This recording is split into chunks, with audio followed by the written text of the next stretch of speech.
नमस्कार, मैं हूं शशि रंजन और आपका बहुत बहुत स्वागत है जनता टीवी में। और आप देख रहे हैं हमारे साथ ये खास कार्यक्रम महारा विधायक मारी चौपाल। अब आज इस चौपाल में जिनका हम स्वागत करेंगे उनकी चर्चा बहुत जोर शोर से हो रही है। जब पिछला चुनाव हुआ तो उनकी जीत से ज्यादा किसी और के हार की चर्चा होती रही। हरियाणा की राजनीति में यूं भी कहते हैं कि चंडीगढ़ में सरकार किसकी बनेगी, चंडीगढ़ का रास्ता अहिरवाल से होकर गुजरता है। और इस वक्त हम महेंद्रगढ़ जिले में हैं और ये हलका है नांगल चौधरी और ये गांव है मौसमपुर। अब मौसमपुर का मौसम तो जो है सो है, पूरे नांगल चौधरी के जरिए पूरे हरियाणा का मौसम आजकल बहुत गर्म है। इसी कार्यक्रम के एक एपिसोड में दक्षिण हरियाणा की राजनीति और जो बवाल मचा हुआ है उसकी शुरुआत हुई। बादशाहपुर में थे हम और इसी चौपाल में महारा विधायक मारी चौपाल कार्यक्रम में रॉ नरवीर, जो बादशाहपुर से एमएलए भी हैं और मौजूदा हरियाणा सरकार में मंत्री भी हैं, तो अहिरवाल में दो रावों की मोहब्बत की कहानी कुछ यूं सरेआम हुई कि उसके बाद वो सिलसिला रुकने का नाम नहीं ले रहा है। फिर पॉलिटिकल स्पेशल में जनता टीवी पर रॉ इंद्रजीत सिंह जी आए, कहानी और आगे बढ़ गई और उसमें एंट्री डॉक्टर अभय यादव की भी हो गई। अब जब इतने सारे लोगों की एक ही एपिसोड में एंट्री हो रही थी तो हमने कहा कि वहाँ चलना ज़रूरी है और वहाँ चौपाल लगाना ज़रूरी है जहाँ से ये सारा बवाल शुरू हुआ है। हालांकि शुरू तो बादशाहपुर से हुआ था, लेकिन आहिस्ता आहिस्ता एपिक सेंटर हो गया नांगल चौधरी। तो नांगल चौधरी से इस बार कांग्रेस की टिकट पर जीती हैं मंजू चौधरी जी। तो पहले एक छोटी सी प्रोफाइल देखिए और उसके बाद इस चौपाल में जोरदार तालियों के बीच मंजू चौधरी जी को आमंत्रित करेंगे। लेकिन पहले जरा ये देखिए।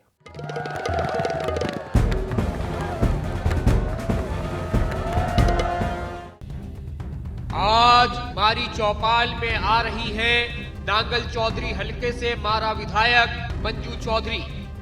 2024 विधानसभा चुनाव में मंजू चौधरी ने अपने निकटतम प्रतिद्वंदी को करीब 7,000 वोटों से हराया था। मंजू चौधरी पूर्व विधायक और गुर्जर समाज में अपनी पकड़ रखने वाले नेता चौधरी मूलाराम की पत्नी है। मंजू चौधरी ने 2014 में भी नांगल चौधरी से चुनाव लड़ा था, लेकिन मात्र 981 वोटों के अंतर से बीजेपी के डॉक्टर अभय सिंह यादव से चुनाव हार गई थी। 2014 में मंजू चौधरी ने आईएनएलडी से चुनाव लड़ा था।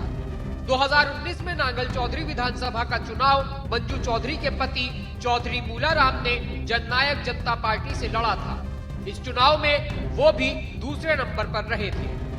2024 विधानसभा चुनाव से पहले मंजू चौधरी और उनके पति चौधरी मूलाराम कांग्रेस में शामिल हो गए थे, जिसके बाद पार्टी ने एक बार फिर मंजू चौधरी पर विश्वास जताया और इस बार मंजू चौधरी ने बीजेपी के लगातार 2 बार के विधायक और पूर्व मंत्री डॉक्टर अभय सिंह यादव को हरा दिया। आज मारा विधायक मारी चौपाल में नांगल चौधरी की विधायक मंजू चौधरी से होगा उनके काम का हिसाब किताब।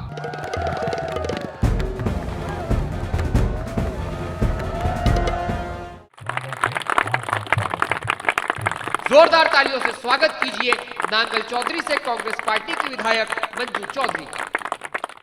तो बहुत बहुत स्वागत है मंजू चौधरी जी इस चौपाल में। शशि रंजन जी।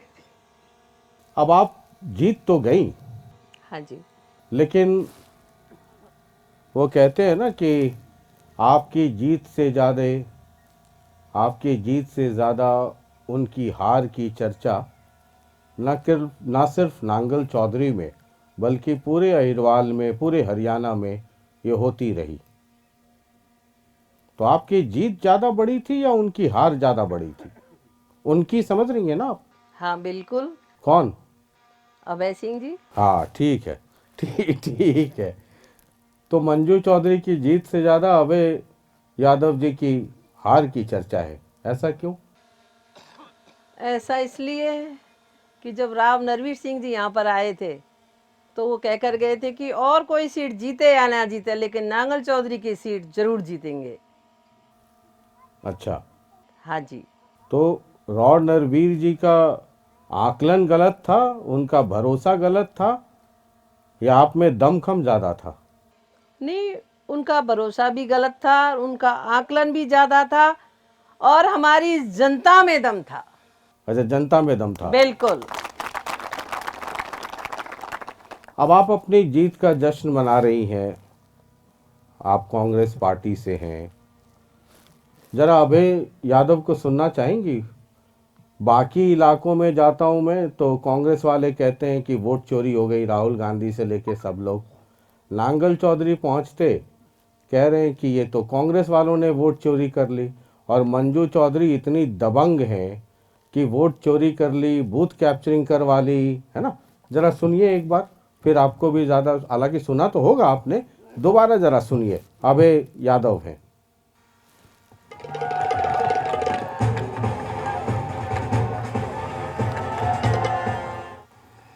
कांग्रेस के कैंडिडेट का एक वीडियो है मेरे पास, वो सोशल मीडिया पे जा रहा।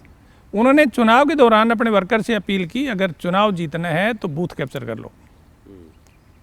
और सचिन जी फिगर्स हैं, आप इंटरनेट पे चेक कर लो। 182 बूथ थे, 156 बूथों पे 1,01,000 वोट पोल हुए। 26 बूथ ऐसे हैं जिन पे 16,185 वोट पोल हुए। और ये 26 बूथ वो हैं जिस पे 90% के लगभग पोलिंग हुई है, और लगभग सारे का सारा वोट एक कैंडिडेट का है। 16,185 में 11,448 वोटों की लीड है कांग्रेस के कैंडिडेट की। मैं 6900 से हारा हूं। 1,01,000 वोटों की गिनती करते हो 156 बूथों की, तो 4,500 वोटों की मेरी लीड है। उन 16,000 वोटों में 26 बूथों में 11,448 वोटों की लीड है। तो मेरा चुनाव तो जो सबसे बड़ा कारण है वो तो बूथ कैप्चरिंग का है। तो 26 बूथों पर आपने ऐसी बूथ कैप्चरिंग करवा ली कि उन 26 बूथों ने ही आपको विधायक बना दिया। अगर बूथ कैप्चरिंग होती तो जो मुझसे पहले विधायक थे, पूर्व विधायक जी, उन्होंने तो हर गांव में इतनी पुलिस फोर्स भेज रखी थी जहां पर डीसी, एसपी, एसडीएम, तहसीलदार, आपके सारे अधिकारी और वहां पर कुर्सी लगा लगा कर बैठे हुए हैं। आप चाहे यहाँ जनता बैठी हुई है, इस जनता से पूछ सकते हैं। तो आपको लगता है कि आपने कोई दबंगई नहीं की? बिल्कुल नहीं। आप खुद क्या कह रही थी चुनाव के समय? आपको आपकी आवाज़ सुना दूं एक बार, जरा सुना दीजिए। मंजू चौधरी जी क्या कह रही थी चुनाव के पहले?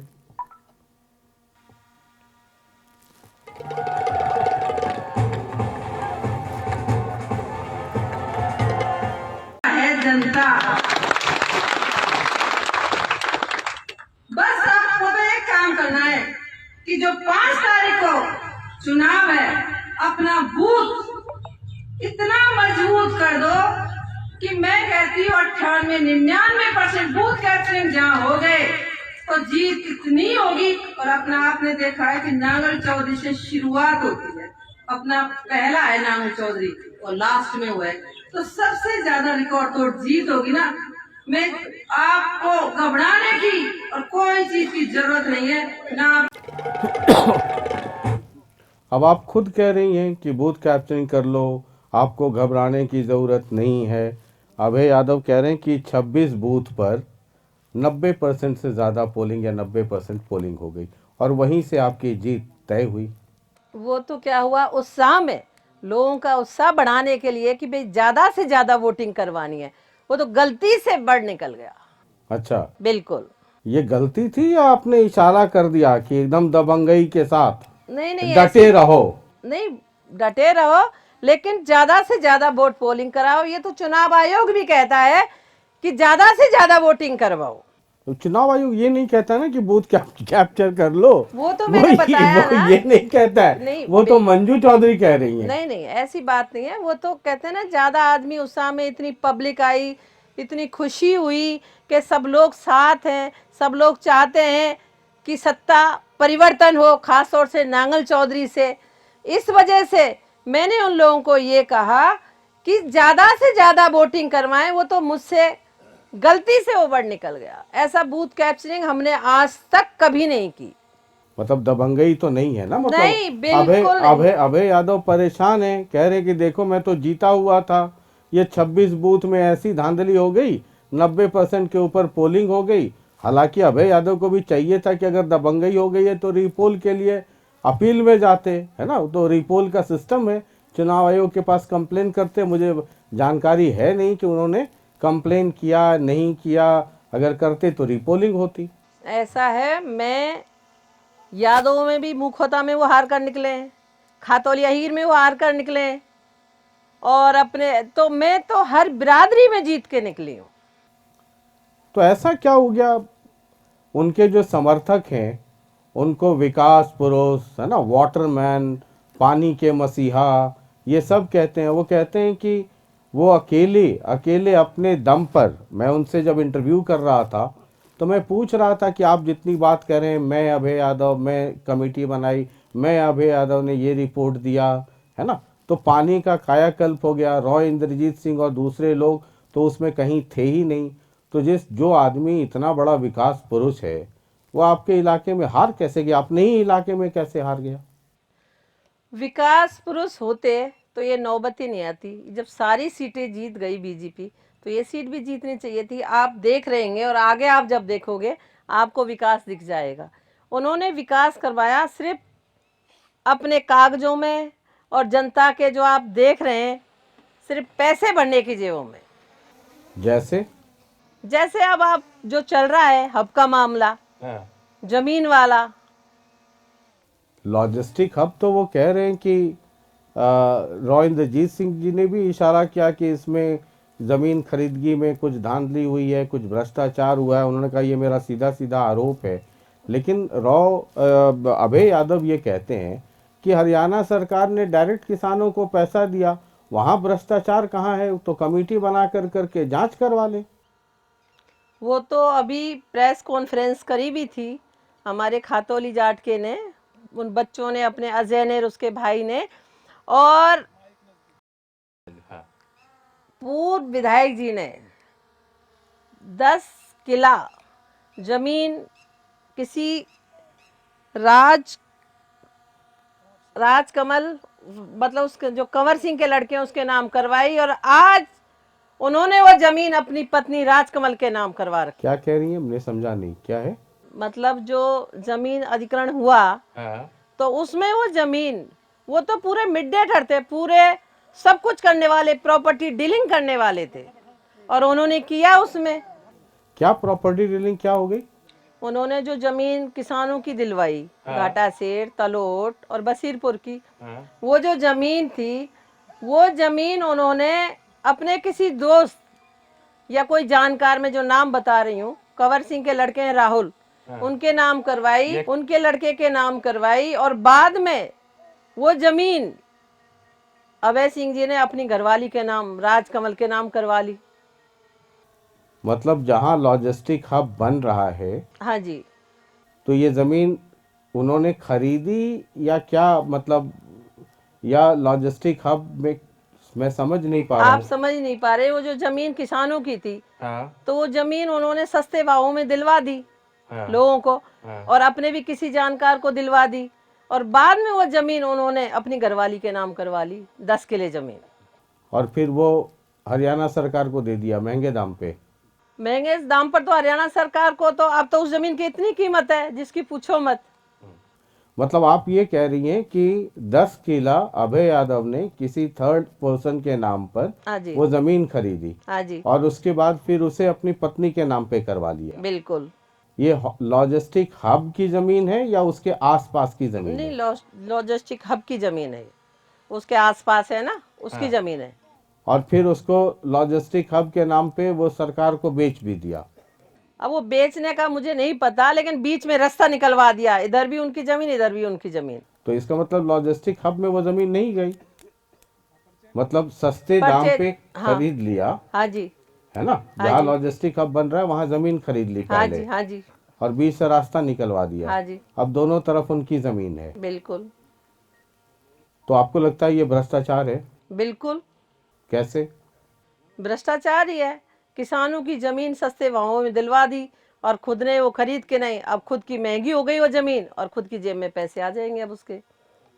और आज अब आप जब देखोगे बसीरपुर वाले लोगों ने, उन्होंने धरना भी कर रखा है, आप जब जाओगे आप खुद देखते हुए जाओगे। अच्छा, धरना किस बात को लेकर है? वही जमीन अधिग्रहण का मतलब मसला क्या है? मसला वही है कि जब 30 लाख के हिसाब से, जबकि जमीन के भाव 88 लाख थे उस टाइम पर। अच्छा, तो कम पैसे में जमीन दिलवा दी। बिल्कुल, तो किसानों ने दी होगी ना जमीन अपने मन से? मन से तो उनको दिलवाई है, उन्होंने उनको गुमराह किया किसानों को। आज वही किसान उनके खिलाफ धरने पर बैठे हुए हैं। जिन लोगों ने दी बिल्कुल उनका आरोप है कि सस्ते में दिलवा दिया। बिल्कुल, और ये अभय सिंह ने दिलवाया, हाँ अभय जी। यादव ने दिलवाया, अभय यादव ने, और इसलिए वो धरने पर बैठे हैं। बिल्कुल। ठीक है, एक सवाल और है। जब इस इलाके में घूमता हूँ मैं और जब रिसर्च कर रहा था तो हमने देखा कि आपका भूपेंद्र सिंह हुड्डा साहब, जो कांग्रेस के सीएलपी लीडर हैं, लीडर ऑफ अपोजिशन भी हैं, उनके यहाँ थोड़ा आना जाना कम रहता है और राजा राव इंद्रजीत सिंह के यहाँ आना जाना थोड़ा ज़्यादा रहता है। मतलब एक डिनर हुआ, वहाँ पे 11-12 एमएलएस थे इस इलाके के, उसमें इकलौती आप थी जो कांग्रेस वाली थी, और सुना सबसे ज़्यादा गुलाब जामुन उस डिनर में आपने ही खाया। ऐसा है, चौधरी भूपेंद्र सिंह हुड्डा मेरे नेता हैं और उन्हीं की वजह से मुझे टिकट मिली और उन्हीं की वजह से मैं जीती, और मैं कांग्रेस पार्टी की हूँ और हमेशा कांग्रेस पार्टी में रहूंगी। तो ये जाके बीजेपी वालों के यहाँ इतना गुलाब जामुन क्यों खाती हैं? वो तो आप आप बुलाओगे तो उनके मैं, मंच पे चली जाती हैं, उनके डिनर में जाती हैं, लोग कहते हैं कि आप सिर्फ ऊपर ऊपर से कांग्रेसी हैं, अंदर से तो राव इंद्रजीत सिंह की नंबर 1 समर्थक हैं। वो तो क्या है कि राव इंद्रजीत सिंह जी तो हमारे पारिवारिक रिलेशन है।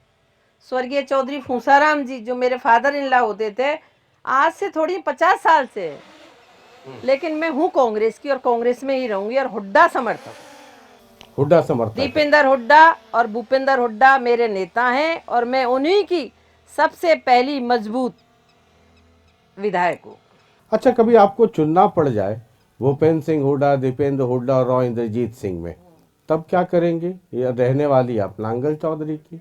तब मैं हुड्डा साहब के साथ रहूंगी। लोग कहते हैं कि राव इंद्रजीत सिंह ने अगर मदद ना की होती आपकी हाँ जी, तो आपका जीतना मुश्किल था। और राव इंद्रजीत सिंह, अभय यादव कहते हैं कि 10-12 कारण थे उनके हारने के, उसमें एक सबसे बड़ा कारण राव इंद्रजीत सिंह भी थे। तो राव इंद्रजीत सिंह चाहते ही नहीं थे कि अभय यादव जीते। तो प्रत्यक्ष और पॉलिटिक्स में सामने सामने जो दिखे वही नहीं होता है, कुछ चीजें नहीं दिखती हैं, और उनका सपोर्ट आपको था। जो आदमी उनको जिताने वाले भी तो राव इंद्रजीत सिंह जी थे। 2014 में जब मैं चुनाव जीत रही थी, अगर राव साहब चुनाव में नहीं आते तो मैं सॉलिड चुनाव जीती। 2000 अभय सिंह नाम का कोई आता ही नहीं इसमें। तो 2014 में आपकी हार राव इंद्रजीत सिंह की वजह से हो गई। राव इंद्रजीत सिंह की वजह से नहीं हुई, उन्होंने जो इतनी मेहनत करी उनके लिए, कितना बड़ा गांव भुंगार का, कमानिया, निजामपुर में जो रैलियां करी, उन्होंने कहा कि अभय सिंह विधायक नहीं बन रहा, मैं विधायक बन रहा हूँ। ये राव इंद्रजीत सिंह ने कहा। हाँ जी, तब वो विधायक बने। अगर राव इंद्रजीत 2014 में उनके सपोर्ट में नहीं आते तो मैं उसी टाइम विधायक बन जाती और किसी को पता ही नहीं चलता कि कभी विधायक अभय सिंह कभी विधायक बने भी हैं। उन्हीं की मेहरबानी से वो विधायक बने थे। तो 2014 में राव इंद्रजीत सिंह की मेहरबानी अभय यादव के लिए थी। बिल्कुल। चक्का घूमा, 10 साल के बाद वही मेहरबानी आपके लिए हो गई वो तो मैंने बताया ना, 2024 में। वो तो अरे आप गुलाब जामुन, इतना बिल्कुल। मुझे पता है, नहीं आप जितने बीजेपी वालों ने गुलाब जामुन नहीं खाया हाँ, उससे ज्यादा डबल गुलाब जामुन आप खाया, तो अब आपको बोलने में संकोच क्यों है? बिल्कुल नहीं है। मैं कह रही हूँ जो बना सकता है वो बिगाड़ भी सकता है। तो रॉ इंद्रजीत, दुश्मन का दुश्मन दोस्त। दोस्त तो हमारे हमेशा से ही थे और आज भी दोस्ती हैं। मैंने बताया ना कि रिलेशन पारिवारिक है और वो तो चलता रहेगा। उनकी पार्टी अलग है, वो बीजेपी में, मैं कांग्रेस की हूँ। हाँ ठीक है, मतलब पार्टी अलग अलग है, लेकिन ये सरकार काम कर रही है ढंग से। मतलब सरकार तो क्या काम कर रही है, मेरा अपना कोटा है वो मुझे मिलता है, वो मैं काम करवा रही हूँ बस।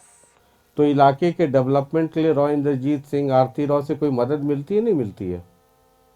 नहीं एक्चुअली इस कुछ सवाल धर्म संकट वाले भी हो सकते हैं, कोई तो बात हमारे नहीं। मास्टर साहब कहते थे स्कूल में कि धर्म संकट वाला सवाल हो तो उसमें एक है कि इस पे नो कमेंट, आगे बढ़ जाएंगे।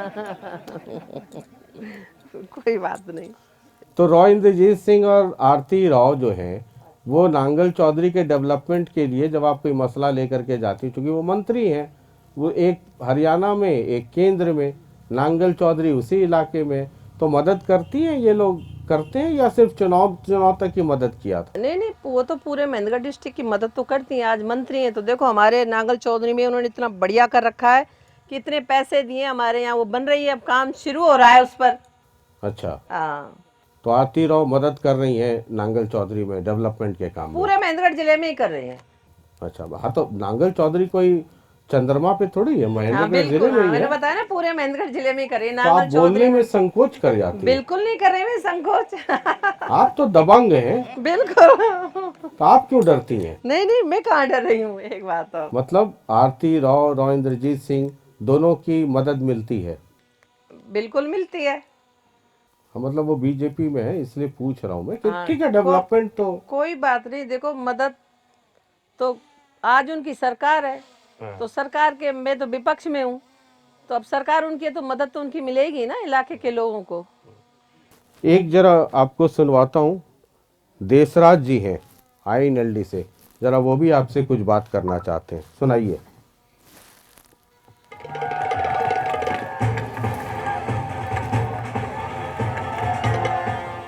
धरातल पे तो कुछ भी वादा पूरा नहीं हुआ। वो बीजेपी के खिलाफ चुनाव जीत के गई, उसने जितने भी वादे किए थे सारे वादे कोरे थे, और आज वो बीजेपी की झोली में बैठी है। तो स्थानीय विधायक ने तो एक भी काम वो नहीं किया, हवावाही करती रहती है पूरे दिन, और न किसान को खाद मिल रहा, न पानी आ रहा। चुनाव में जितने वादे किए एक भी पूरा नहीं हुआ। जो काम चल रहे थे वो उनमें रुकावट हो गई। मेडिकल कॉलेज में डॉक्टर थे वो वापस हो गए सब इन्हीं की बदौलत है। यही बीजेपी में जा गई, जो सब कुछ उल्टा हो रहा है। पूरी तरह भाजपा के उसमें है, भाजपा की पार्टी में जाती है। अभी सोली में एक प्रोग्राम था, राव इंद्रजीत आए थे, वहाँ मंजू चौधरी भी थी, वो कोई उसका इलाका भी नहीं है, लेकिन वो राव इंद्रजीत के पास वहाँ गई। वो पूरा बीजेपी का प्रोग्राम था। सुन लिया आपने? हाँ, आपका जवाब बता दीजिए। जवाब ये है ये कि अब तक तो मैं कह रहा था, ये तो कोई बात नहीं। वो जो कह रहे हैं, सोली गई थी तो वहाँ पर तो श्रवण कुमार भी आए थे, राजस्थान के, वो भी कांग्रेस के आदमी है, और वहाँ प्रोग्राम कोई राजनीतिक तो था ही नहीं। वो तो राव बहादुर सिंह जी की माता जी की जन्मदिन की होती, उसमें गई थी मैं। तो मुझे लगता है यहाँ जाना कोई गुनाह वाली बात नहीं है। जब हमारे राजस्थान से श्रवण कुमार जी कांग्रेस वाले आ रहे हैं तो मेरा जाना कोई इतनी बड़ी बात नहीं है वहाँ पर। मैं एक बार अभी जब आपका इंटरव्यू करने के पहले थोड़ा मैं रिसर्च कर रहा था, तो मैंने देखा कि अभय यादव ने भी आपको निमंत्रण दिया कि आ जाइए, जब इतनी ही आना जाना है बीजेपी वालों के यहाँ तो पार्टी ही ज्वाइन कर लीजिए। नहीं, मैं भाई अभय यादव जी होते कौन है, क्या है वो, क्या पद है उनके पास, आप ये बताओ मुझे। पूर्व विधायक हैं, पूर्व मंत्री हैं, पानी के मसीहा हैं, विकास पुरुष हैं। पानी के मसीहा होते तो आज इतना दुर्व्यवहार नहीं होता है पूरा नरवाटी में, और मूसुनता, बायल रावतों की ढाणी, पाचुनता, जहाँ तक मतलब उन जोड़ों में भी पानी नहीं पहुंच पाया, अगर पानी के मसीहा होते तो। आप कह रही हैं पानी नहीं है, हम लोग जहाँ बैठे हैं चारों तरफ सरसों की लहलहाती हुई फसल है, हाँ वो तो है, सरसों की लहलाती फसल तो बिल्कुल चारों तरफ। तो पानी है नहीं है? नहीं मतलब पानी दो तो, ऑप्शन होता है इस पानी मौसम तो में। एक, सरसों तो एक ऐसी फसल है कि ईश्वर की मेहर हो जाए तो उससे भी हो जाती है, और पानी के लिए ज़्यादा इम्पोर्टेंट जैसे गेहूं होते हैं उसमें ज़्यादा ज़रूरत पड़ती है पानी की। तो इस इलाके के लोग चाहते हैं कि गेहूं हो या सरसों से ज़्यादा खुश हैं? नहीं चाहते मैंने हैं तो ना इसलिए लोग। कहा कि पानी की व्यवस्था शायद इस इलाके में हो गई है, पूरी टेल तक पानी है।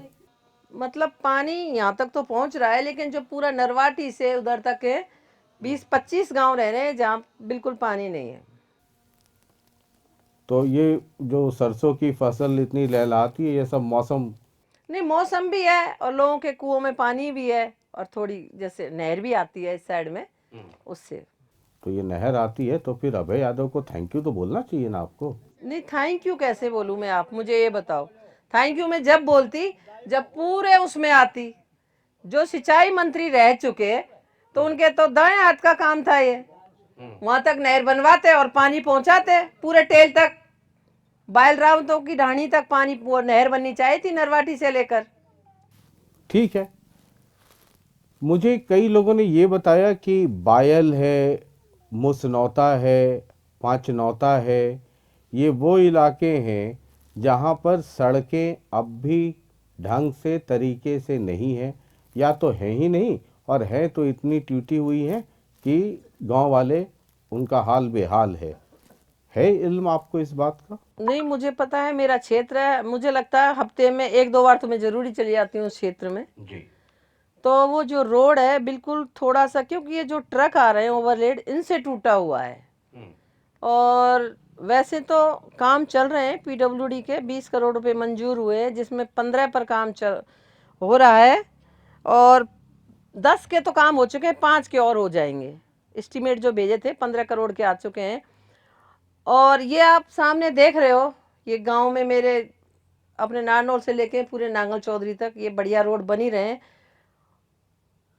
मार्च के बाद न्याय जली मतलब नए गांव से लेकर बाइल तक चौड़ी और बढ़िया रोड बन जाएगी। ठीक है, आपने ओवरलोडिंग की बात की कि उसकी वजह से सड़कें बहुत टूटती हैं। दो मसला है इस इलाके में बहुत ज़बरदस्त, एक तो क्रैशर और खानों की जो गाड़ियां हैं ओवरलोडिंग वाली वो, और दूसरा उसकी वजह से प्रदूषण है ना, बहुत ज़्यादा धूल मिट्टी उड़ता है। लोग कहते हैं कि यहाँ से विधायक कोई भी चुन करके जाए, क्योंकि पता नहीं, ये लोग कह रहे हैं कि उनका क्या कनेक्शन होता है इन माइनर्स से या माइनिंग करने वालों से कि उस ओर किसी का भी ध्यान नहीं जाता है। नहीं मैंने तो विधानसभा में खूब बोला है, क्रैशरों के लिए लोग कितने टीवी दमा अस्थमा से कितनी बीमारियां फैल गई। तो क्या हुआ उसमें? कुछ हुआ? क्योंकि अभी तक तो कुछ नहीं हुआ, हेल्थ लेकिन जब मिनिस्टर हमारी हेल्थ मिनिस्टर भी आरती राव हैं, ये वही आरती राव हैं जिनके यहाँ आप गुलाब जामुन खाकर आई, कह रही हैं कि बहुत काम कर रही हैं। तो मतलब इस इलाके में और महेंद्रगढ़ जिले के अटेली से वो चुनकर आती हैं, नांगल चौधरी में आप हैं। आरती राव का महकमा ये राव नरवीर का हुआ है, प्रदूषण का, क्रैशरों हाँ, का। प्रदूषण का है, मैं हेल्थ के हिसाब से पूछ रहा था। तो ये दोनों है कंबाइंड है ना, एक तो प्रदूषण है, प्रदूषण की वजह से इतने लोग बीमार पड़ रहे हैं, तो हेल्थ है, ये दोनों महकमा है। उनके बारे में क्या हो रहा है? अभी मीटिंग हुई थी हमारी रॉ डीएमएफ नरवीर की। का तो मैं कई बार देख रहा हूँ कि नांगल चौधरी आ रहे हैं, प्रेस कॉन्फ्रेंस करते हैं, मिलते हैं, जाते हैं, तो मिले नहीं आप रॉ नरवीर से कि इस इलाके की ये बदहाली है? नहीं मिलते क्या है, विधानसभा में खूब मुद्दा उठाया है मैंने इसके लिए, और मीटिंग भी करी है डीएमएफ की, डीसी वगैरह इन सबको बोला है कि भाई छिड़काव करो और इन पर वो लगाम लगाओ, क्योंकि लोगों की इतनी बीमारियां बढ़ रही हैं इसकी वजह से। तो कोई सुनता नहीं है आप लोगों की बात, या मतलब क्या है मसला? अब मैं अपना विधानसभा में ही बोल सकती हूँ, और वो मैं बोलती हूँ, और कहा भी था उन्होंने मंत्री जी ने कि जी बहन जी करवाएंगे, लेकिन अभी तक तो कुछ ऐसा हुआ नहीं है। तो रॉ नरवीर जी को बताया उनका डिपार्टमेंट हाँ है? उनको ही बताया, उन्होंने ही कहा था कि नहीं हम करवाते हैं इसके लिए, लेकिन अभी तक कुछ हुआ नहीं है। अवैध माइनिंग भी एक बहुत बड़ा मसला है इस इलाके में। हाँ बिल्कुल। उस पर कोई कार्रवाई हो रही है? कभी आप लोग आवाज उठाते हैं? अब मैं उठाती हूँ खूब आवाज, सिर्फ विधानसभा तक? विधानसभा में डीसी को सबको उठा रखी है मैंने आवाज। उसका रिजल्ट क्या हुआ? जब मैं कहती हूँ जब चुप हो जाते हैं और फिर शुरू कर देते हैं। तो वो तो परमानेंट सोल्यूशन हुआ नहीं। नहीं हुआ। और ये अवैध माइनिंग पता नहीं कितने वर्षों से चल रही है। ये तो बहुत टाइम से चल रही है। Illegal mining. और अभय यादव पिछले टर्म में यहाँ से जीत करके भी गए, मंत्री भी थे, उसके पहले विधायक थे, अब आप हैं, तो 10-11 साल तो की बात तो कर ही सकते हैं। हाँ बिल्कुल। तो उसका क्या उपाय है? आपने अब उसकी विधानसभा तो में मेरी कह तो दिया, ऐसा है। आवाज उठा दी, सवाल क्वेश्चन लगा दिया, ग्राउंड पे कुछ नहीं हो रहा है। शशि रंजन जी, सरकार तो उन्हीं की है। मेरी सरकार हो तो मैं 2 मिनट में रोक दूं, मैं तो कह ही सकती हूँ, मैं तो आवाज ही उठा सकती हूँ। तो इस इलाके के जो रहनुमा बनते हैं रॉय इंद्रजीत सिंह, ये इलाका है कहते हैं अहिरवाल के सबसे बड़े नेता हैं, आप लोग कहती हैं, वो कुछ नहीं करते हैं इस इलाके में? नहीं, उनका इससे क्या लेना दे रहा, उनका तो गुड़गांव है। नहीं, गुड़गांवा भाई, इस पूरे इलाके के डिनर होता है तो आप सबको बुलाते हैं अपने घर पे। तो इस इलाके, अगर डिनर में सबको बुलाते हैं, इसका मतलब है ना कि इस इलाके को रिप्रेजेंट करते हैं। तो यहाँ के लोगों का दुख दर्द कौन देखेगा?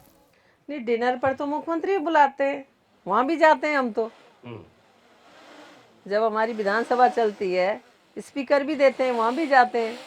रॉय इंद्रजीत सिंह जी को इस इलाके के दर्द की है जानकारी? अब ये तो वैसे तो उनको पता है, लेकिन ये तो आप ही उनसे क्वेश्चन करोगे। वो तो अगली मुलाकात में मैं पूछ लूंगा, लेकिन मैं चूंकि आप एमएलए हैं, इंटरेक्शन होता है सरकार के लोगों से भी, ऑपोजिशन के लोगों से भी, मैं उस हिसाब से पूछ रहा हूँ।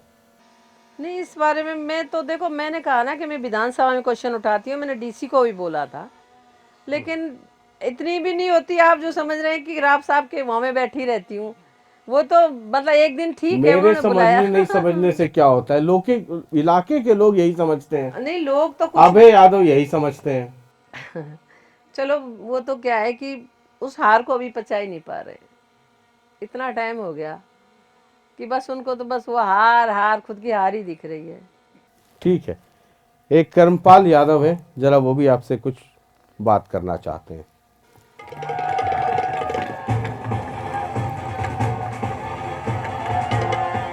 देखिए, विधानसभा चुनाव को लगभग 1 साल से ज़्यादा समय हो गया है और विधायिका महोदय ने अपने चुनाव कैंपेन में, अपने भाषणों में इस क्षेत्र के लिए बहुत बड़े बड़े वादे किए थे, जिनमें उन्होंने मुख्यतः कहा था कि नहरी पानी जो कुछ गांव है मुसनोता पाचनोता उधर पहुंचाएंगे और ज़्यादा पहले से ज़्यादा पानी लाने का काम करेंगे, और अवैध खनन है उसको पूर्ण रूप से बंद करने का काम करेंगे। गाँव में व्यायामशालाएँ बनेंगी, खेल मैदान बनेंगे, सड़कें और जो हैं दुरुस्त बनवाएंगे। लेकिन पूरे 1 साल में ऐसी कोई प्रगति देखने को नहीं मिली है। नहरी पानी में भी लगातार कमी आई है, पिछले सीजन में अभी उतना पानी नहीं आया, और अवैध खनन तो ज़ोरों शोरों से बढ़ता ही जा रहा है।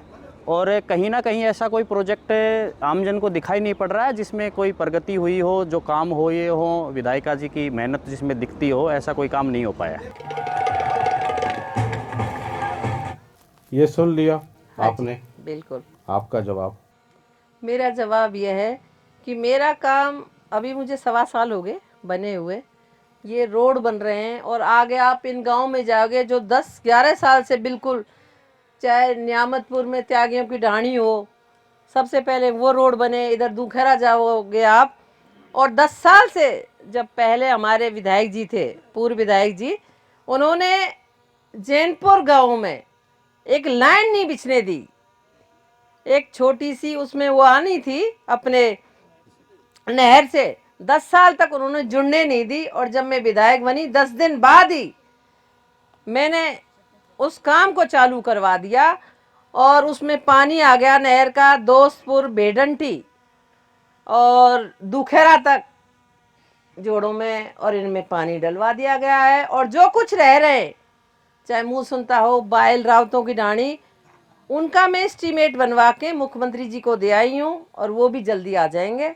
और इस गर्मियों में और बरसात में जब पानी आएगा और जब नहर की जरूरत नहीं पड़ेगी, तो सारे की सारे जोड़ भरवा दिए जाएंगे। आप पानी पे इतनी बात कह रही हैं और पानी पे हम लोग इतना बात कर रहे हैं, इस इलाके में नलवाटी क्षेत्र एक ऐसा इलाका है, और भी कई इलाके हैं, जहां गर्मी तो छोड़ दीजिए, इस मौसम में, ठंड के मौसम में भी पीने की पानी की सही व्यवस्था नहीं है। इस बात की जानकारी होगी शायद हाँ, आपको। मुझे पूरी जानकारी है क्यों इस है बात ऐसा? की, क्योंकि पानी की कमी है यहाँ पर, उसमें एरिया में। अपने मैं नरवाटी का बार बार मैं जिक्र भी कर रही हूँ कि भाई नरवाटी अपने निजामपुर वहाँ से लेके और मुँह सुनता पाचुनता बायल रावतों की ढाणी तक अंतिम छोर वही गांव है, इनमें पानी की दिक्कत है। तो ये पानी की भी अब के हमेशा 15 दिन में मीटिंग लेती हूँ अधिकारियों से। खास तौर से मैं चाहती हूँ इस गर्मियों के मौसम में, जब अप्रैल में जब गर्मियाँ आए, तो मुझे लगता है कि कोई भी मेरा पूरा जो क्षेत्र है जहाँ पानी की दिक्कत है, पानी के पीने की समस्या बिल्कुल ख़त्म हो जाएगी। ज़्यादा से ज़्यादा बोर करवाई हैं और टैंकरों की भी व्यवस्था करवा दी है कि भाई कभी इमरजेंसी हो जाए तो अप्रैल मई तक हो जाएगी पीने के पानी की समस्या। मतलब मुझे आश्चर्य इस बात को लेकर के है, नांगल चौधरी में हूँ, है ना, मौसमपुर ये गांव है, और पूरे हरियाणा में जो राजनीति हो रही है अभी कि किसने अहिरवाल बेल्ट में या साउथ हरियाणा में पानी पहुंचाया। एक साहब है कहते हैं कि हमने पहुंचाया, दूसरे साहब है कहते हैं कि मतलब जल वाटरमैन, पानी का मसीहा, विकास पुरुष मैं हूँ, मैं ले गया। और जब नांगल चौधरी में बैठ कर के वहाँ की विधायिका से, मंजू चौधरी जी से बात कर रहा हूँ, तो यहाँ पानी नहीं, वहाँ पानी नहीं, पीने का नहीं, सिंचाई का नहीं, मतलब पानी पे ही इतनी बातचीत हो रही है। और पानी साउथ हरियाणा में कौन लेकर के आया, इसको लेकर के पूरे हरियाणा में राजनीति हो रही है।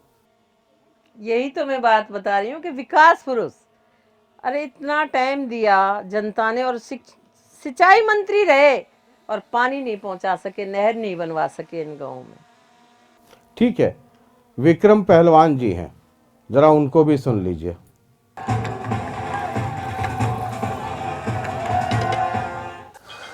चुनाव के दौरान तो जी वादों की तो कोई गिनती नहीं थी, इतने वादे हुए थे। जैसे मोटा मोटी हम सोचे तो एक तो अवैध माइनिंग रोकने की बात हुई थी, युवाओं को रोजगार देने की बात हुई थी, और नहरों में पानी वगैरह की बात हुई थी। अब माइनिंग तो इतना परेशान है कि ना तो प्रदूषण रुक रहा, ना अवैध माइनिंग रुक रही। और जो पानी थी, पहले कई सत्ता पक्ष के जो नेता थे, तो हमारा ही गांव से ही सोच लो माइनर था एक, उसमें कभी कभार पानी आ जाता था, अब वो भी आना बंद हो गया बिल्कुल। रोजगार की बात सुन के तो हंसी आती है। मेरी भी कोई ज़्यादा उम्र नहीं है, मेरे से छोटी उम्र के और मेरे जितने उम्र के सारे लोग ऐसे ही घूम रहे हैं। उनको वादे दिए थे उस टाइम पे, झूठे दिलासे दिए गए थे कि आपको रोज़गार मिलेगा, आपको प्राइवेट सेक्टर में तो ज़रूर मिलेगा, सरकारी में नहीं मिलेगा। तो काफ़ी सारे वादे हुए थे। किसी को मेरे हिसाब से तो आज तक रोज़गार मैंने तो देखा नहीं ग्राउंड में। मैं सरपंच हूँ, मेरा क्षेत्र नलवाटी है, नलवाटी में किसी भी गाँव में अभी तक कोई पानी की कोई व्यवस्था नहीं हुई है। अभी कोई कह रहे थे कि सारे बीजेपी के हैं। मैंने सारे आपके शुभचिंतकों को, जो दिन में भी आपका नाम लेते हैं और सपने में भी आपका नाम जपते रहते हैं, उन सबों को चुन चुन करके इकट्ठा किया है कि एक बार आप मुखातिब हो लीजिए। वैसे आपस में बातचीत रहती है नहीं रहती है पता नहीं, ज़रा इनका जवाब दे दीजिए। ऐसा है, ये जो बोल रहे हैं ये बिल्कुल सही बोल रहे हैं, लेकिन सरकार थोड़ी है मेरी, सरकार तो बीजेपी की है, तो रोजगार तो बीजेपी सरकार लगाएगी। और रही पानी की, तो पानी निजामपुर और धानोता के उसमें मैं भरवा चुकी हूँ। आप जब जाओगे तो आप खुद चेक करना कि पानी उनमें भरा है कि नहीं भरा, और नहर से भरवाया है और अभी भरवाया है। ठीक है, एक और मसला जब मैं इस इलाके में घूम रहा था तो लॉ एंड ऑर्डर को लेकर के है। ऐसा क्या हुआ इस इलाके में, और मैं कुछ डेटा पढ़ने की कोशिश कर रहा था। मेरी रिसर्च टीम ने कुछ डेटा निकाला। 2024 के चुनाव के बाद अपराध अचानक थोड़ा ज़्यादा बढ़ा। अब ये आंकड़े गलत हैं या मेरी गलत जानकारी है, हमने कहा आप सामने हैं तो पूछ ले। गोलीबारी की घटनाएं ये सब अचानक बढ़ी हैं या ये रूटीन क्राइम है? नहीं, ये तो पहले से होती आ रही है। लेकिन ग्राफ जो दर्ज मामले हैं 2024 के बाद अचानक थोड़े से बढ़े, इजाफा हुआ। हाँ, तो वो बीजेपी सरकार नाकामयाब रही ना इनको रोकने में। मतलब ठीक है, आप कांग्रेस की हैं तो जहां जहां नाकामयाबी हो जहां दिक्कत हो वो बीजेपी, जहां अच्छा हो वो कांग्रेस, और अगर बहुत अच्छा हो तो मंजू चौधरी जिंदाबाद और रोहिंद्रजीत सिंह जिंदाबाद, और साथ साथ बिना बोले अभय यादव मुर्दाबाद। ऐसी बात नहीं है। मतलब जहां गड़बड़ हो गया वो मतलब बीजेपी, जहां ठीक हुआ वो मंजू चौधरी कांग्रेस। तो राज बीजेपी का ही है, आप खुद बताओ। नांगल चौधरी में तो राज आपका है। नहीं, मेरा है राज, लेकिन सरकार तो बीजेपी की है। तो आप इतनी कमजोर थोड़ी हैं, आप तो चाहें तो बाल पकड़ के हिला दें उसका कि ये काम करो। कमजोर नहीं है, और एसपी ने काफी क्राइम पर वो किया है। हमारी एसपी साहिबा बहुत ही निडर हैं, एक महिला हैं, और उन्होंने कंट्रोल किया है नांगल चौधरी में। तो ये मतलब आपको लगता है कि वैसी कोई लॉ एंड ऑर्डर की का मसला, नहीं वैसा कोई मसला नहीं है, नहीं है। बिल्कुल। ठीक है, एक और सज्जन है, उसके बाद जरा मैं नांगल चौधरी के बारे में आपका क्या एजेंडा है, और चूंकि 1 साल से अधिक का वक्त हो गया है, 4 साल से कम का वक्त रह गया है, तो अगले चुनाव में जब हम जाएंगे तो नांगल चौधरी को किस रूप में देखेंगे वो आपसे समझने की कोशिश करेंगे। लेकिन एक और सज्जन है छोटे लाल, जरा उनको सुन लीजिए। ये बीजेपी से नहीं है, ये आईएनएलडी से हैं। जी सुनाइए।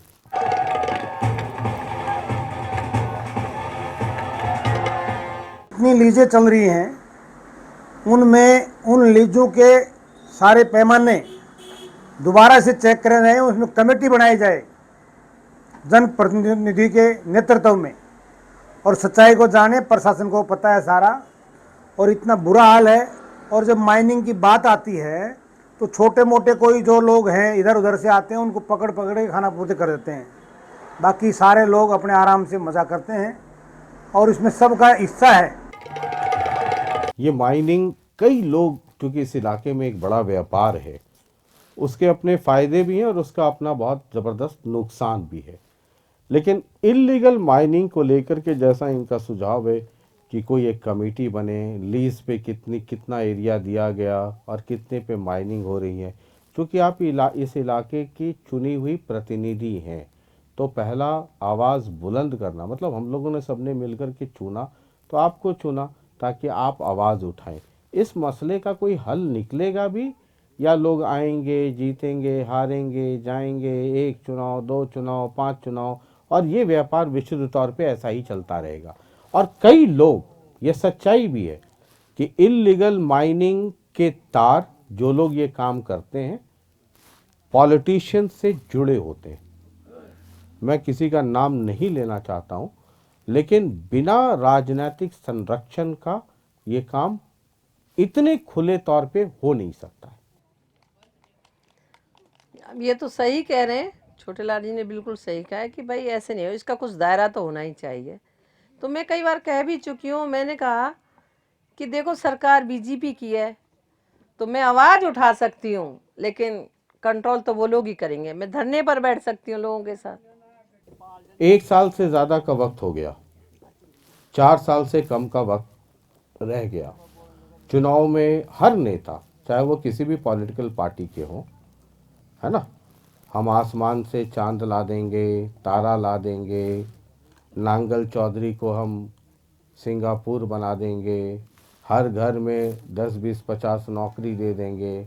एक कहावत है कि वचनम किम दरिद्रम, तो बोलने में आदमी को दरिद्रता तो होनी नहीं चाहिए। तो खूब वादे होते हैं, आपने भी किया ही होगा, है ना, बहुत सारे रिकॉर्ड में हैं, हम ये आएंगे, जीतेंगे तो ये करेंगे। अब आप जीत गई, अब पार्टी हो गई, सरकार बन गई बीजेपी की, तो अब आपके पास एक हो गया उपाय कि भाई वहाँ तो सरकार बीजेपी की है, मैं कांग्रेस की हूँ, काम तो उनको करवाना है। ये सब कहने के बाद भी जब आप अगले चुनाव में जाएंगी तो नांगल चौधरी को क्या स्वरूप देखती हैं? आपके मन में होगा कि ये 5 काम मैं करवा करके जाऊं। मैं नांगल चौधरी को देखना चाहूँगी कि नांगल चौधरी में किसी चीज़ की परेशानी नहीं हो। जैसे महिलाएं आती हैं, लड़कियां आती हैं, बाज़ार में जाती हैं, एक भी टॉयलेट नहीं है नांगल चौधरी में, कि वहाँ कुछ टॉयलेट हो, महिलाओं को परेशानी नहीं हो, जेंट्सों को, युवाओं को। एक भी खेल स्टेडियम नहीं है वहाँ पर, तो एक खेल स्टेडियम बने, और पूरे क्षेत्र में पीने के पानी की समस्या हल हो, और सारे बढ़िया अच्छे रोड हो और बच्चों का स्वास्थ्य अच्छा रहे और एजुकेशन अच्छी मिले और एकदम कोई यहाँ पर बदमाशियाँ नहीं हो। तो ये सब लगता है कि अगले 4 से तो रामराज वाली बात कर दी आपने, हाँ मतलब हो जाएगा ये? बिल्कुल हो जाएगा। आप कर देंगी या ब्रह्मा विष्णु महेश नीचे उतर जाए तो उनके लिए भी मुश्किल हो जाए? नहीं, मैं ही कर दूंगी, जो मेरा कुछ फंड मिलेगा उससे।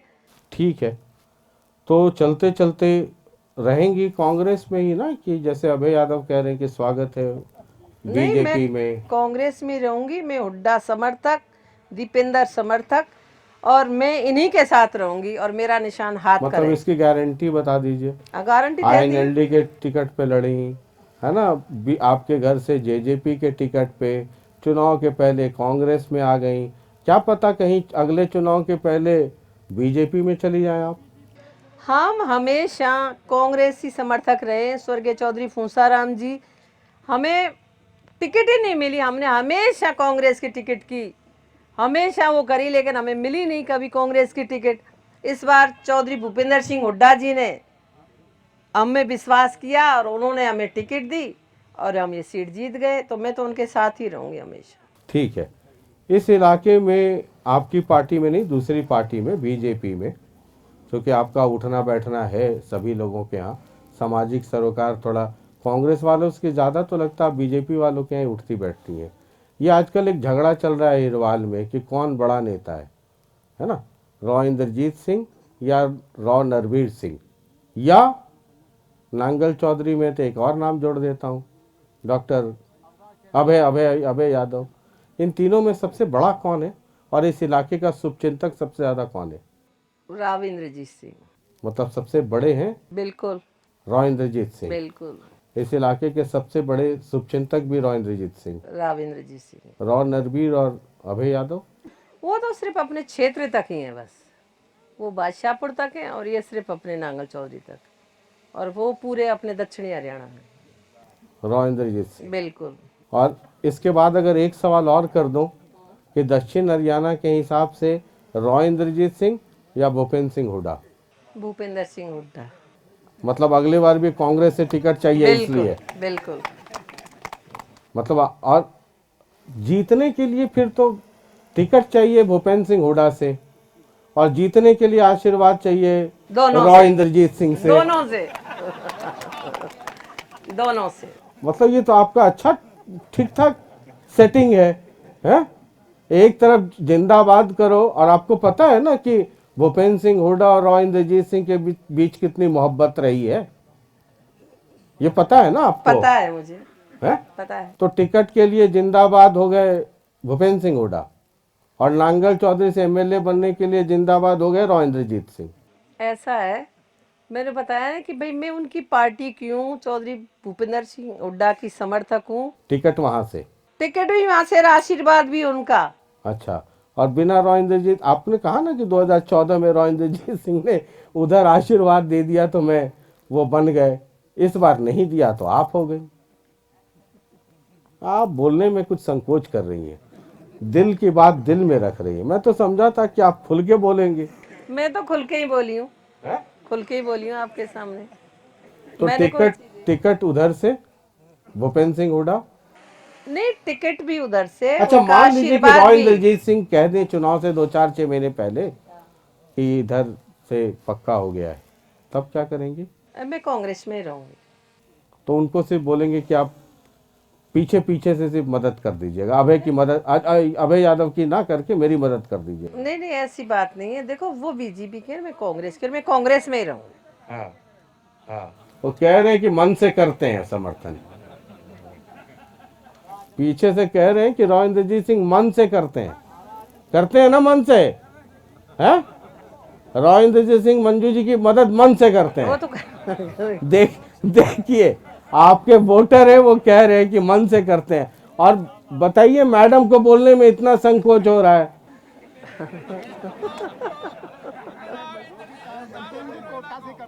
मैं बोल तो दिया आपके सामने। तो अगले चुनाव में आखिरी सवाल आपसे, जब नांगल चौधरी आए तो इलाके में क्या हुआ ये कहने के लिए मंजू चौधरी के पास क्या होगा? पांच काम गिन रहा हूं मैं उंगलियों पे। अगले चुनाव में जब आए तो जब आप लोगों के बीच जाएं तो ये कह पाए कि ये 5 काम मैंने किया है। एक पानी, जो पानी के जो जोड़ हैं उन पूरे अपने बायल रावतू सारे गांव में पानी की जो है जोड़ों की, क्योंकि नहर तो मैं ला नहीं सकती, मेरी अपनी सरकार है नहीं। अगर मेरी सरकार होती तो अब तक मैं नहर की खुदाई करवा चुकी होती। नंबर 2 स्वास्थ्य। नंबर 3 शिक्षा। 4 बिल्कुल अच्छे सारे बढ़िया रोड। और 5वां काम पानी पीने की समस्या खत्म। तो आपको लगता है कि अगले चुनाव में जब आप जाएंगी तो उसके पहले ये सब करवाने की पूरी कोशिश करेंगी? बिल्कुल। बहुत बहुत शुक्रिया बातचीत करने के लिए। लेकिन मैं तो समझ रहा था कि गुलाब जामुन की एनर्जी इतनी होगी कि पूरी दबंगई से बोलेंगी। आप कह नहीं रही हैं, आपके वोटर पीछे बैठे वो कह रहे हैं जी पूरा आशीर्वाद है। नहीं, मैंने बोला तो है, बोला मैंने। नहीं, आपने ठीक बोला है। जिससे टिकट लेना है उसका भी ध्यान रखा और जिसका आशीर्वाद चाहिए जीतने के लिए उसका भी ध्यान रखा आपने। अच्छे पॉलिटिशियन की अच्छी खूबी होती है। बहुत बहुत शुक्रिया बातचीत करने के लिए, बहुत बहुत शुक्रिया, धन्यवाद, नमस्कार। तो मंजू चौधरी जी आज की चौपाल में थी। अब नांगल चौधरी को लेकर के तरह तरह की बातें हो रही हैं। अभय यादव और रॉ सिंह के बीच जो जुबानी जंग है उसके बाद नांगल चौधरी बहुत चर्चा में है। हालांकि मंजू चौधरी जी बहुत ही समझदार नेत्री हैं। उनको पता है कब, कहाँ और कितना कहना है, टिकट कहाँ से, आशीर्वाद कहाँ से, वो बैलेंस बना करके चलती हैं कि दोनों में कहीं कोई संकट नहीं हो। टिकट भी ज़रूरी है और आशीर्वाद भी ज़रूरी है। बाकी डॉक्टर अभय यादव ये देख ही रहे होंगे। ये कार्यक्रम नांगल चौधरी का है और एक बड़ा आरोप मंजू चौधरी जी ने अभय यादव पे लगा दिया। वो ये कि लॉजिस्टिक हब में जो रॉ इंद्रजीत सिंह कह रहे थे कि ज़मीन खरीदगी में बड़ी धांधली हुई है, भ्रष्टाचार हुआ है, और उन्होंने साफ साफ कहा था कि ये मेरा आरोप है। मंजू चौधरी कह रही हैं कि अभय यादव ने 10 किला या कितने किले पहले खरीद ली सस्ते दाम पे, किसी और कोई कंवर सिंह के बेटे के नाम पे, और फिर वही ज़मीन उनकी वाइफ के नाम पे ट्रांसफ़र हुआ। सच्चाई क्या है ये जांच का विषय है, या तो अभय यादव इसके बाद मीडिया के सामने आकर के बात साफ करें, क्योंकि ये आरोप छोटा नहीं है, ये बहुत बड़ा आरोप है। बहुत बहुत शुक्रिया, नमस्कार। और मैं अक्सर ये कहता हूँ कि अपने चुने हुए प्रतिनिधियों से सवाल करते रहिए। लोकतंत्र को अगर जिंदा रखना है और अपने इलाके का डेवलपमेंट कराना है तो अपने चुने हुए प्रतिनिधियों से लगातार सवाल कीजिए। वोट देकर के अपने घर में मत सो जाइए, लगातार 5 साल तक उन पे नजर रखिए और उनसे सवाल कीजिए। हम जिनको वोट देकर जिताते हैं कई बार उनको ये वहम हो जाता है कि वो राजा हैं। वो राजा नहीं है। हमने एक सेवक को चुना है और उनका काम है हमारी और आपकी इलाके की सेवा करना।